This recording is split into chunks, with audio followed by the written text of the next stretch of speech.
el día de hoy. Entonces voy a permitirme compartir pantalla para poder mostrar la diapositiva en cuestión.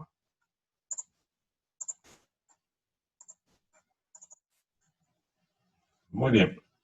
Entonces tenemos el tema de la primera semana, que es modelo eléctrico o líneas de transmisión. Este tema lo hemos abordado haciendo una comparación con los contenidos del sílabo. Ya habíamos visto de qué es la piedra angular, el concepto básico que hay que utilizar para tocar todo el curso de microondas, ¿no? Tenemos aquí línea de transmisión como primer punto. La siguiente semana vamos a ver carta de Smith con algunos ejercicios y ya las siguientes semanas parámetros CS y adaptación de impedancias. Habíamos visto que modelo de línea de transmisión es la representación de una línea de transmisión utilizando elementos R, L y C, ¿no? Este video nos indica cómo se comporta un cable coaxial cuando enviamos por él una señal de alta frecuencia, entendiéndose por alta frecuencia señales que tienen una frecuencia superior a 1 gigahercio. Habíamos entregado una información que básicamente es una referencia donde podemos ver en forma de animación cómo nosotros podemos darnos cuenta de que se propaga una onda en un cable coaxial. Luego habíamos dicho de que en términos sencillos la parte de modelamiento de la línea es representar esta figura que tiene un vivo y un neutro por esta otra de aquí, que representa lo mismo, solamente que en base a elementos R, L y C. Y lo más importante es de que hay unas ecuaciones que nos permiten describir el circuito, y estas ecuaciones las he puesto aquí indicadas con esta flecha. Se componen de dos partes. La primera es la onda incidente y la segunda es la onda reflejada. Y esto se cumple tanto para el voltaje como para la corriente. Entonces podemos asumir que aquí hay dos energías que fluyen, una de izquierda a derecha, otra de derecha a izquierda, se suman ambas algebraicamente y se obtiene una señal resultante. Entonces esta viene a ser parte del repaso de lo que hemos visto en la clase anterior. Y a continuación vamos a ver que esa misma ecuación la podemos representar de esta manera, ya en función no solamente del espacio, sino también del tiempo. Y dentro de ella hay unas pequeñas variables auxiliares, que es la constante de propagación y la longitud de onda. Entonces habíamos visto que esta constante de propagación tiene una parte real y una parte imaginaria. También habíamos visto que una cuestión muy importante es saber qué pasa con las ecuaciones anteriores cuando a esa línea, que antes la habíamos visto como vivo y neutro únicamente, cuando le conectamos a esa línea una carga. En este caso, una antena o un dispositivo electrónico cualquiera que tiene una impedancia. En este caso, Z sub L, donde L significa load.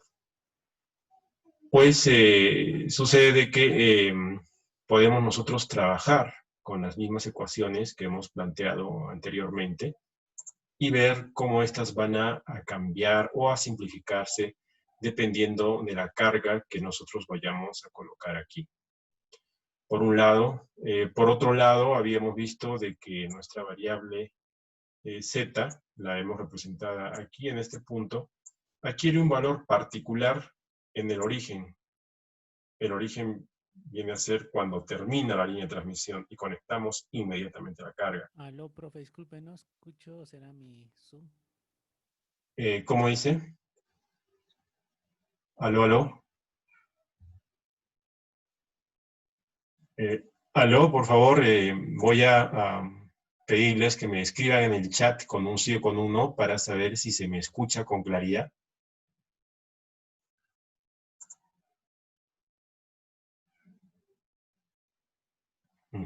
Ya. César dice que no, Raúl dice que sí, Gabriel dice que sí. Los demás, por favor. Confírmeme si se escucha o no se escucha.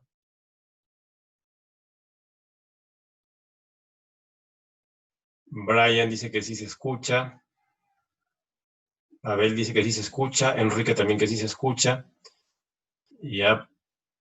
Muy bien, por favor, César, revisa probablemente es tu equipo, dado que todos tus compañeros sí escuchan. En todo caso, yo voy a hablar más fuerte. Gracias.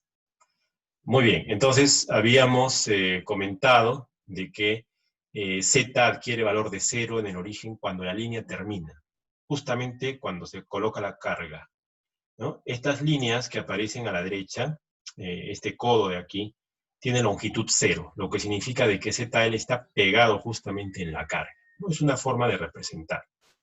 Entonces, después de esto habíamos visto de que hay una condición muy interesante que merece ser evaluada, y es, ¿qué pasa si yo evalúo las dos ecuaciones anteriores cuando z vale igual a 0? Y eso había quedado un poco como un ejercicio, ¿no?, de forma voluntaria, que lo pueden realizar en casa. ¿Qué significa esto? Si en la ecuación de la diapositiva anterior ustedes reemplazan z por 0, deben haber comprobado que les queda esto. Lo pueden comprobar ahora, ¿no? Si ustedes van a la diapositiva anterior, van a ver que si reemplazan z por 0, epsilon elevado a un exponente 0 es la unidad. Entonces les queda simplemente la amplitud de la onda reflejada y la amplitud de la onda incidente. Y lo mismo pasa con la corriente. Entonces, para reforzar este concepto, simplemente yo voy atrás y digo, nos concentramos en la ecuación que tenemos acá, BO más sumado con BO menos. Regresamos acá y verificamos de que en efecto queda así cuando z es 0, ¿no? Si z, el exponente de epsilon es 0, pues queda la unidad y me queda BO más sumado con BO menos. Entonces sabemos matemáticamente de dónde sale, pero hay una cosa que hay que saber también. Desde el punto de vista eléctrico, circuitos eléctricos, la ley de Kirchhoff se cumple aquí. La ley de Ohm también se cumple aquí. Esa ley que ustedes la recuerdan muy bien, que es voltaje es igual a corriente por impedancia, o también conocida como el VIR, cuando decimos voltaje es igual a corriente por resistencia, esa se tiene que cumplir acá. Acá, si yo divido el voltaje entre la corriente, en este plano, justo en este número, cuando Z vale 0, si yo hago esa división, voltaje sobre corriente, en Z igual a 0, para ambas, tiene que salir sí o sí Z sub L, porque es necesario que se cumpla la ley de Ohm. V es igual a I por R. Entonces, el voltaje sobre la corriente evaluado en 0 tiene que dar ZL. Y ya hemos evaluado voltaje en 0, ahora si evaluamos la corriente en 0, nos podemos dar cuenta fácilmente de que al hacer Z0 aquí en este exponente, nos queda la unidad aquí, y esta unidad es simplemente pues el coeficiente que vamos a multiplicar a Z0. Recordando de que tenemos un signo menos por acá, ¿no? Entonces, bajo estos dos supuestos, ya tiene sentido para nosotros que acá observemos esto, y el Z0, que estaría en el denominador de la ecuación de la corriente, lo pasamos aquí a este lado, ¿no? Porque el denominador pasa a multiplicar. Entonces tenemos esta ecuación, ya sabemos de dónde viene, también sabemos qué significa esta ecuación. Significa que las ecuaciones de onda incidente y onda reflejada evaluadas en 0 tienen que ser igual a la impedancia de carga que yo conecto ahí. El usuario conecta la impedancia de carga, puede ser antena, televisor, radar, etc. Y si nosotros tomamos este pedazo de acá y lo igualamos con este pedazo de acá, nosotros podemos hacer un artificio matemático para despejar esta cantidad. Vamos a ver esta cantidad que están viendo ustedes acá, V0 menos dividido V0 más, es una cantidad especial. Es una relación, una proporción entre los coeficientes de onda reflejada y onda incidente. Y muchos se preguntarán, ¿por qué queremos despejar ese cociente de la ecuación 1 que el profesor nos ha indicado? Y la respuesta es lo siguiente. Los ingenieros han visto que esta ecuación de aquí es especialmente útil porque nos indica el porcentaje de la energía o voltaje que se refleja comparado con el voltaje o energía que estamos haciendo incidir. Lo ideal, cuando nosotros tenemos un cable conectado a una antena, o a un televisor, o a un radar, o a un amplificador, es que no haya reflejada. Pero siempre hay una reflejada y es necesario como ingenieros cuantificar cuál es la relación o proporción entre la onda reflejada y la onda incidente. Esa relación entre la onda reflejada y la incidente se denomina coeficiente de reflexión de voltaje, cuando estamos dividiendo VO0 menos entre VO0 más. Este coeficiente de reflexión se representa por este símbolo que es la letra gamma mayúscula del alfabeto griego, y ustedes pueden con toda facilidad llegar a la conclusión de que de la ecuación 1, de esta ecuación de acá, pueden ustedes despejar esta relación de aquí y les va a quedar exactamente esta ecuación de aquí. ¿Ya? Y esta ecuación es importante. La ecuación 2 es la ecuación del coeficiente de reflexión. Muy bien. Hasta aquí, ¿alguna pregunta, por favor?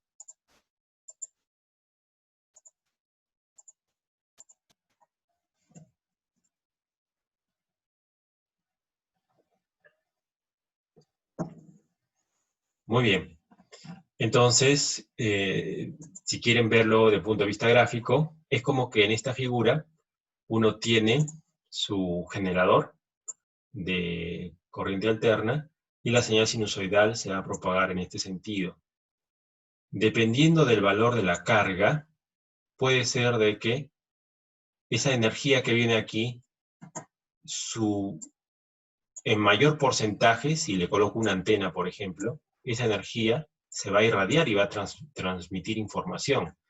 Pero si la antena que le coloco tiene una impedancia diferente a la impedancia del cable, que es la impedancia característica, entonces parte de esa energía se va a regresar por aquí y va a viajar en este sentido.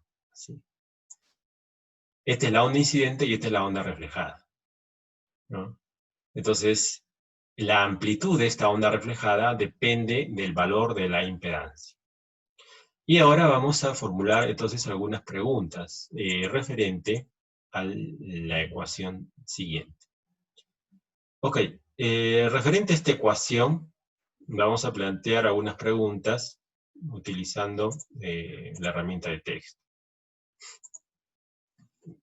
A partir de ahora en adelante, nuestro objetivo va a ser transmitir información y siempre que hablemos de carga vamos a asumir que ZL es una antena, ¿ya? Y esa antena tiene que irradiar la mayor cantidad de energía. Entonces la primera pregunta va a ser, ¿cuál es el valor óptimo de coeficiente de reflexión? Vamos a dar algunas alternativas. Puede ser 1, menos 1, 0, otro. Muy bien. Para responder esa pregunta lo vamos a hacer de la siguiente manera. Yo voy a llamar de forma aleatoria a cualquiera para que me digan la respuesta y evidentemente para que lo sustente. Entonces, para llamar de forma aleatoria, lo que yo voy a hacer es utilizar un fichero Excel que va a contener sus correos electrónicos en orden de matrícula y voy a generar un número aleatorio utilizando un programa de internet. Entonces dejo un minuto y en un minuto les voy a hacer la pregunta.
Muy bien, ya pasó el minuto. Voy a compartir la pantalla y vamos a mostrar la lista, ¿no? Tienen aquí ustedes la lista de los alumnos matriculados, ¿ya? Y en ella tienen un número asignado, ¿no? Cada uno, ¿no?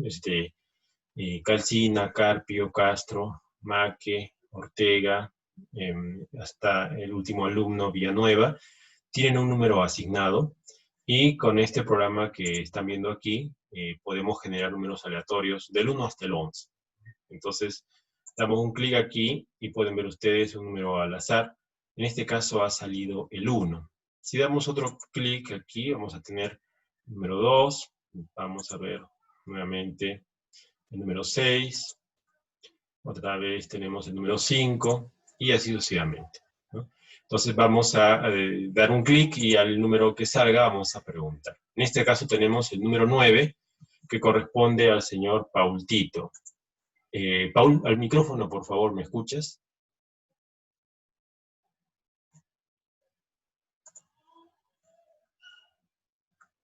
Aparentemente no está, no ha asistido. Bueno, no hay problema, ¿no? Vamos a generar otro número al azar, el número 11. El número 11 es el señor Villanueva. Por favor, al micrófono, señor Villanueva. ¿Me escucha? Buenas tardes, profe. Sí, sí, le escucho. Buenas tardes y bienvenido. Entonces, referente a la diapositiva, quería que, y a la pregunta que se ha hecho, que me comentes. En tu criterio, ¿cuál sería el valor óptimo de gamma?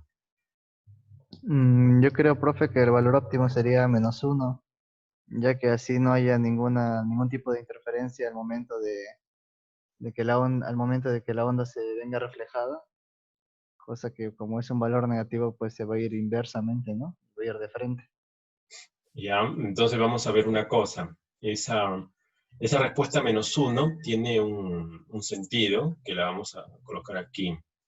Ustedes saben de que en electrónica, cuando yo tengo una señal en este sentido, normalmente se lo hace con respecto a una referencia. Y la referencia es el eje de coordenadas.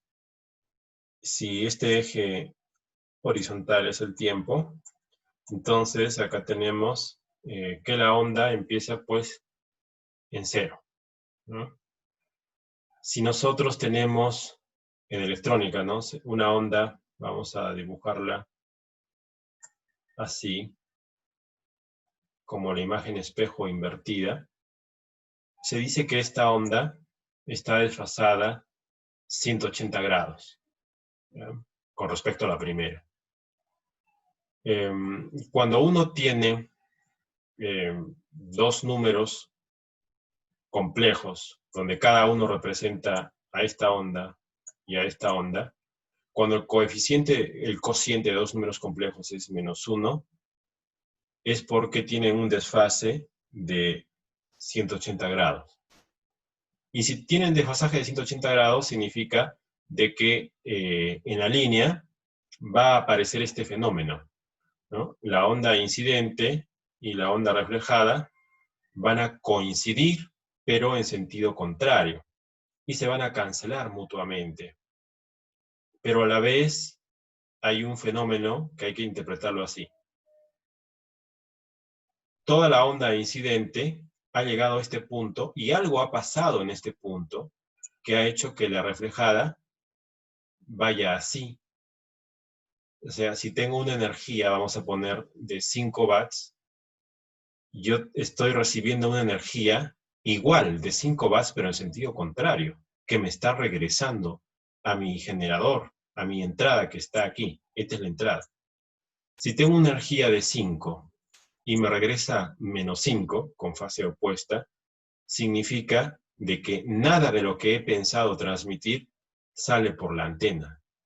Si envío 5 y regresa 5, entonces nada cae en la antena y no estoy transmitiendo nada, ¿ya? Entonces, en ese caso, tener un valor de gamma igual a -1 no es adecuado porque significa de que todo lo que envío se está reflejando con sentido contrario y no estoy transmitiendo nada. ¿Ya? Entonces, vamos a recoger otra opinión de otra persona, algún voluntario que me diga cuál sería el valor ideal que debería tener gamma. Profe, yo creo que sería 1. 1 también, profesor. 1, a ver, ¿por qué 1, por favor? El primero. 1 es, cuando esté en el viento creo que es 1, ¿no? No habría ni una interferencia, nada. Si le ponemos 0, sería infinito. ¿Puedes hablar un poco más alto, por favor? Ya, si fuera 0 es infinito, y si fuera 1, bueno, en el aire es 1. Si tuviera mucho más alto su coeficiente de reflexión, como por ejemplo el agua, sería, digamos, de 100, tendría más interferencia, digamos. Por eso yo creo que 1 es el adecuado. Ya. Entonces vamos a regresar nuevamente a la diapositiva anterior y vamos a ver, ¿no? Aquí. Envío una señal así y lo que regresa va a ser una señal así también. Así, por decirlo así, ¿no? Que están en fase. Todo lo que he enviado se va a regresar. Es como que tengo, vamos a ponerlo así, una pelota de ping-pong que va haciendo esto, así, y cuando llega acá a la frontera, regresa siguiendo el mismo camino. La energía que he enviado, en vez de que se disipe o que lo capte la antena para transmitir, ha regresado hacia mí. Entonces no he transmitido nada. Entonces, desde ese punto de vista, todo lo que he enviado se ha reflejado. Ya no en inversión de fase como la vez pasada, sino ahora con la misma fase. Sin embargo, digamos, esa pregunta tiene una respuesta cuyo valor es el siguiente, ¿no? Si lo que queremos es transmitir, ¿no? Y V0 menos es lo que se refleja, lo que yo quiero en realidad que suceda es de que la energía que se refleja sea 0. Si nada se refleja, si tengo 0 en el numerador, 0 entre un número cualquiera, en este caso B0 más, me va a generar 0. 0 entre 5 es 0. Y eso va a hacer que mi coeficiente gamma sea 0. Entonces, el valor ideal que debería tener gamma para una buena transmisión es 0. Porque gamma va a ser 0, garantizándome que el 0% de la señal se refleja. Entonces aquí, como pueden ver ustedes, esta relación entre dos voltajes o dos energías me hace suponer de que si el numerador es 0 es porque nada se refleja. Y si nada se refleja es porque todo se transmite. Si quieren ustedes aquí, en la diapositiva anterior, tener un gamma igual a 0 es como enviar una señal así, y la señal reflejada es tan pero tan pequeña que es 0. O sea, nada se refleja. Lo cual quiere decir de que esta onda va a venir por acá, así, y como nada va a regresarse por acá, pues evidentemente esta energía que llega a este punto va a entregarse en su totalidad a la antena, y en este caso ella cumplirá su rol de transmitir el 100% de la energía que le he dado hacia su destino. No rebota nada, entonces. Es como cuando uno tira una pelota y no rebota, sino que va para adelante. Sigue directamente. Entonces, esa sería la aclaración de esta ecuación. No sé si tienen alguna pregunta, por favor, para aclarar más si es necesario.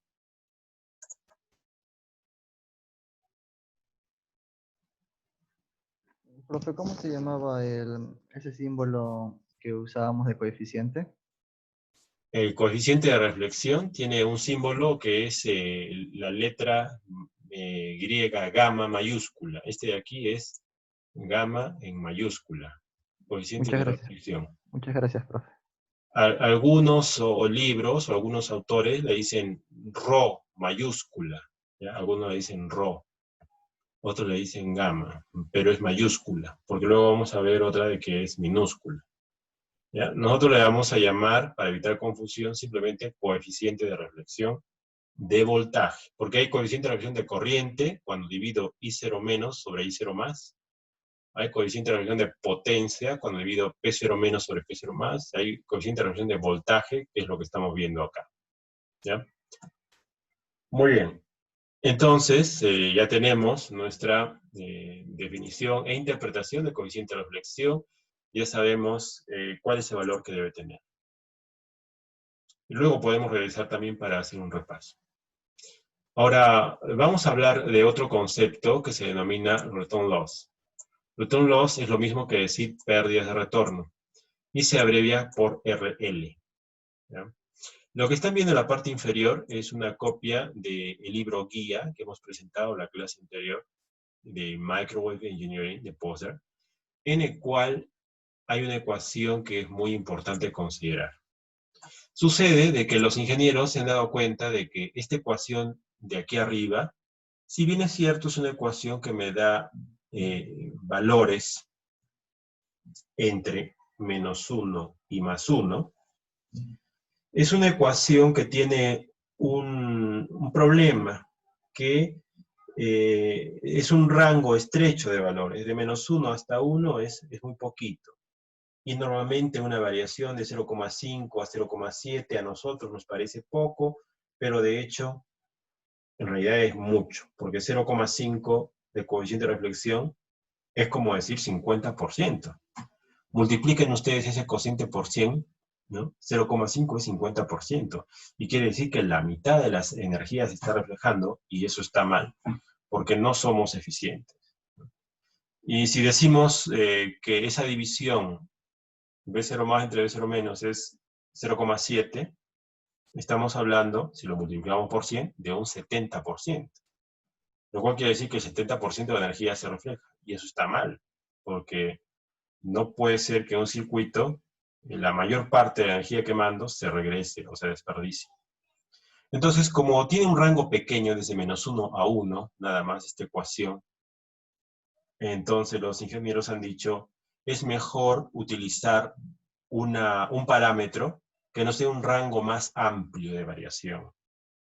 Y ese parámetro lo llaman return loss y se obtiene simplemente sacando el logaritmo del valor absoluto del coeficiente de reflexión y multiplicándolo por -20. Si ustedes al número que están viendo anteriormente en esta diapositiva, digamos es de 0,5, ¿no? Le sacan el valor absoluto, luego le sacan el logaritmo en base 10 y lo multiplican por -20, van a tener otro numerito. Y ese numerito tiene una unidad que se llama decibelios. ¿Ya? Por el simple hecho de sacar el logaritmo y multiplicarlo por -20, se le añade una unidad que se llama decibelios. Recordemos de que el número de aquí es un número adimensional, porque divido voltios entre voltios, se cancelan y me queda un escalar. Pero cuando yo le saco el logaritmo y lo multiplico por -20, me da un número diferente, evidentemente, pero que está expresado en decibelios. Y ustedes hacen la prueba, si a los números desde +1 hasta -1, a todos los números que hayan entre ese rango, los ponen en esta ecuación, van a darse cuenta de que el rango de valores de RL es un rango amplio. Es como tener una lupa que nos permite ampliar y ver de una forma más grande la variación del coeficiente de reflexión. Los ingenieros utilizan mucho esto, return loss, porque les da una idea mucho más amigable de la variación que está teniendo el coeficiente de reflexión. ¿Ya? Entonces, nos quedan 8 minutos, voy a finalizar la sesión y vamos a empezar al toque. Les voy a enviar otro link a sus correos para empezar con la segunda parte del curso. ¿Ya? Entonces, un par de minutos por favor y les envío el nuevo link.